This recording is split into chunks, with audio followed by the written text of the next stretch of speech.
गोंधळकर महाराजांचा प्रवचन 18 ऑगस्ट. रामाला अनन्य भावे शरण जा. प्रपंचात देवाची आवश्यकता आहे हे सांगायला नको. प्रत्येकाने आपापल्या परिस्थितीचा अनुभव जर पाहिला तर त्याला खचित असे आढळून येईल की आपले हे सर्व अनुभव केवळ रामाच्या कृपेचेच आहे.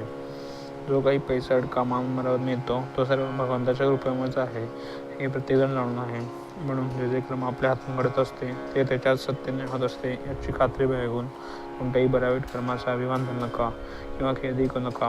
गर्व झालाच तर रामाची आठवण करा, तो तुमचा अभिमान नष्ट करेल. नफ्याच्या वेळी अभिमान उत्पन्न होतो, तोट्याच्या वेळी ध्येय आठवते. म्हणून दोन्ही प्रसंगी अभिमान नसावा. माझे कर्तव्य मिळाल्याशिवाय भगवंत प्रसन्न होणार नाही. प्रत्येक कर्माच्या वेळी त्याचे स्मरण करूया. राम करता म्हणेल तर सुखी, मी करता म्हणेल तर दुःखी.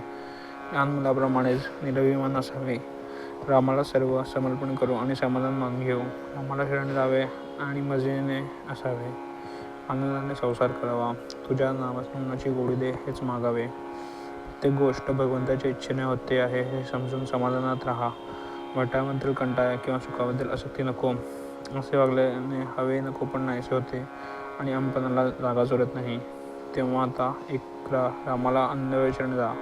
रामा तू ठेवशील त्यात आनंद मानेन अशी त्याच्या चरणी मस्ती ठेवून प्रार्थना करा. तो तुम्हाला मदत करायला सदैव तयार आहे. आपण अभिमानामुळे मदत करता हातच पुढे करत नाही, त्याला तो काय करणार. तुम्हाला खरोखर परमेश्वराजवळ काय पाहिजे ते मागा, तो तुम्हाला खचित देईल. पण जे मागाल ते मात्र हिताचे मागा.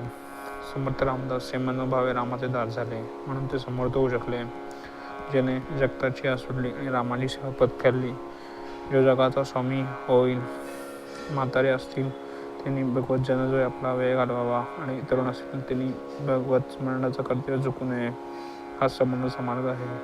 यातच सर्वस्व आहे. जो भगवंताच्या प्रेमात नेहमी निमग्न राहतो त्याला उपदेश करण्याची जरूर नसते. भगवंताने गोपींना उपदेश केल्याचे ऐकवत नाही. त्या सदैव त्याच्या प्रेमातून रंगून गेल्या होत्या. भगवंताचे प्रेम एक त्याच्या नामाने साधले म्हणून नेहमी भगवंताच्या नामात राहून आनंददायक आयुष्य घालवा. भगवंत कृपा करेल हाच माझा आशीर्वाद. राम करता आहे अशी दृढ इच्छा आहे त्याला आस्तिक म्हणतात. श्रीराम जय राम जय जय राम.